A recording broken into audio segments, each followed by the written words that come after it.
മാനവികതയുടെ ഏകഭാവത്തിലേക്ക് പോകുവാനുള്ള ശ്രമമാണ് ലാ നഥൂറ അഥവാ പ്രകൃതി എന്ന ചിത്രപ്രദർശനത്തിലൂടെ കലാകാരന്മാർ നടത്തുന്നത്. അന്യവൽക്കരണത്തിന്റെയും വിഭാഗീയതയുടെയും ഈ കാലത്ത് അതിനെ പ്രതിരോധിച്ചും അതിജീവിച്ചും മനുഷ്യന്റെ പ്രകൃത്യാലുള്ള പാരസ്പര്യത്തിന്റെയും സമന്വയത്തിന്റെയും ഉദാത്ത ഭാവങ്ങളെ സ്ഥിരീകരിക്കുന്നതിനും മനുഷ്യനും പ്രകൃതിയും തമ്മിലുള്ള അന്യോന്യത്തിന്റെ സൗന്ദര്യാത്മകത പുനർ സൃഷ്ടിക്കുന്നതിനുമുള്ള അന്വേഷണവും ശ്രമവുമാണ് 2019 ഫെബ്രുവരി 25 മുതൽ 28 വരെ തൃശൂർ ലളിതകലാ അക്കാദമിയിൽ വെച്ച് നടത്തപ്പെടുന്ന ചിത്രപ്രദർശനത്തിലുള്ളത്. CARP Company of Artist for Radiance of Peace എന്ന ചിത്രകലാ കൂട്ടായ്മയാണ് പ്രദർശനം നടത്തുന്നത്. പരസ്പരം അകലുകയും പ്രകൃതിയിൽ നിന്ന് അന്യമാവുകയും ചെയ്യുന്ന മനുഷ്യന്റെ ഇന്നത്തെ വികല സംസ്കാരത്തിനെതിരെ പാരസ്പര്യത്തിന്റെയും ദയയുടെയും നിറഭേദങ്ങളാണ് ചിത്രങ്ങൾ വിനിമയം ചെയ്യുന്നത്. വർത്തമാനകാലത്തിന്റെ അപജയങ്ങൾക്കെതിരെ നിറങ്ങൾ കൊണ്ടുള്ള പ്രതിരോധവും ഇവയിലുണ്ട്. മതേതരത്വത്തിന് നേരെ ഉയരുന്ന വെല്ലുവിളികൾ, കാരുണ്യം, സമഭാവനയുടെ നന്മ, മനുഷ്യത്വം എന്നിവയെല്ലാം ചിത്രങ്ങളിൽ പ്രമേയങ്ങളാകുന്നു. കലുഷിതമായ കാലഘട്ടത്തിൽ കല കലഹത്തിനെതിരെയുള്ള പ്രതിരോധമാണ്. സമാധാനത്തിന്റെ നിലപാടുകൾക്ക് മനുഷ്യരുടെ മനസ്സുകളെ ശുദ്ധീകരിക്കാനാകൂ എന്ന തിരിച്ചറിവാണ് കാർപ്പിന്റെ രൂപീകരണത്തിന് പിന്നിൽ.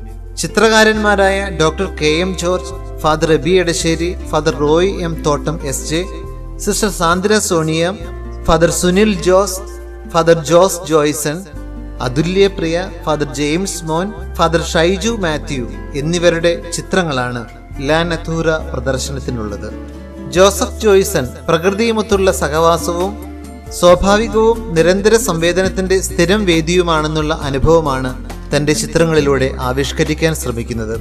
കേരളം അടുത്ത കാലത്ത് നേരിട്ട പ്രളയവും അതിനു മുൻപും ശേഷവും താൻ അനുഭവിച്ച പ്രകൃതിപരവും അസ്തിത്വപരവുമായ അനുഭവങ്ങളുടെ നേർക്കാഴ്ചകളാണ് അദ്ദേഹത്തിന്റെ ചിത്രങ്ങൾ.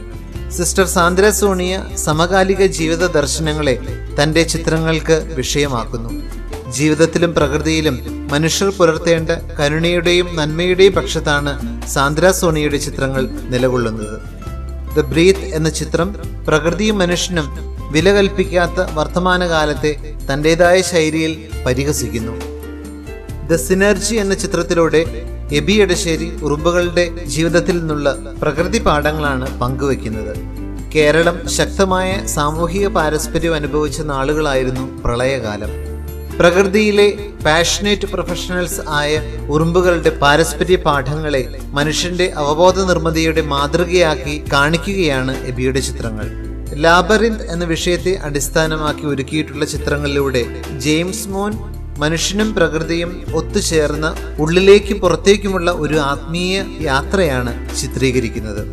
ഡ്രീം എന്ന ചിത്രത്തിലൂടെ സുനിൽ ജോസ് മനുഷ്യൻ എന്ന സമസ്യയെ അവതരിപ്പിക്കുന്നു. സാമൂഹ്യ ജീവിയായ മനുഷ്യൻ ചില സമയങ്ങളിലെങ്കിലും സ്വന്തം ഇടങ്ങളിലേക്ക് ചുരുങ്ങാറുണ്ട്. പരസ്പര വിരുദ്ധമായ മനുഷ്യന്റെ മനോനിലയെയാണ് ചിത്രം വരച്ചു കാട്ടുന്നത്. നീലാകാശത്ത് ഒറ്റയ്ക്ക് നിൽക്കുന്ന ഒരു തുണ്ട് ഭൂമിയിലേക്ക് പറന്നെത്തുന്ന രണ്ടു മനുഷ്യർ ചിത്രത്തിലുണ്ട്. Shaiju Mathew The Story of Trees and The New Rain എന്ന ചിത്രത്തിൽ ഏകാധിപത്യത്തിന്റെയും രക്തരൂക്ഷിതമായ പുരുഷാധിപത്യത്തിന്റെയും അടയാളങ്ങൾ കുറിക്കുന്നു. റോയ് M തോട്ടം SJയുടെ ചിത്രങ്ങൾ പഞ്ചഭൂതാത്മകമായ പാരസ്പര്യത്തിന്റെയും പ്രപഞ്ച ദർശനത്തിന്റെയും വൈവിധ്യമാണ് പ്രകാശിപ്പിക്കുന്നത്. ഓരോ ചിത്രവും ഓരോ സത്യാന്വേഷണമാണ് അദ്ദേഹത്തിന്. പ്രകൃതിയും മനുഷ്യനും തമ്മിലുള്ള ആർദ്രമായ അനുഭവത്തിലേക്കുള്ള യാത്രയാണ് റോയ് തോട്ടത്തിന്റെ ഓരോ ചിത്രവും. തൃപ്പൂണിത്തുറ RLV ഫൈൻ ആർട്സിൽ വിദ്യാർത്ഥിയായ അതുല്യ പ്രിയ തന്റെ ചിത്രത്തിലൂടെ പ്രകൃതിയുടെ നന്മയെ ക്യാൻവാസിൽ പകർത്തുന്നു.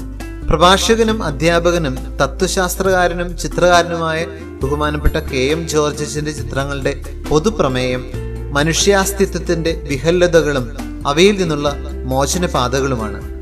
ചിത്രരചനയിൽ പ്രാഗൽഭ്യം തെളിയിച്ച വൈദികരുടെയും സന്യാസിനിമാരുടെയും കൂട്ടായ്മ എന്ന നിലയിൽ ആരംഭിച്ച കാർപ്പ് സമാന ആശയങ്ങൾ പിന്തുടരുന്ന സമാധാന വക്താക്കളുടെ കൂട്ടമായി വളർന്നു കഴിഞ്ഞു. കാർപ്പിന് ലോകത്തോട് പറയേണ്ട കാര്യങ്ങൾ പുതുതലമുറയിലൂടെയാണ് മുന്നോട്ട് വയ്ക്കുന്നത്. അതിനായി കുട്ടികളെ പങ്കെടുപ്പിച്ചുകൊണ്ട് SAP Students Art for Peace എന്ന കൂട്ടായ്മയും ആരംഭിച്ചിട്ടുണ്ട്. സർഗാത്മകത ആനന്ദത്തിൽ ലയിച്ച് കുട്ടിത്തത്തിന്റെ നന്മകളെ വളർത്തിയെടുക്കാനും കാത്തുസൂക്ഷിക്കാനും ഉതകുന്ന വിധത്തിൽ കുട്ടികളിലെ കലാവാസനകളെ പ്രോത്സാഹിപ്പിക്കുകയാണ് സാപ്പിന്റെ ലക്ഷ്യം.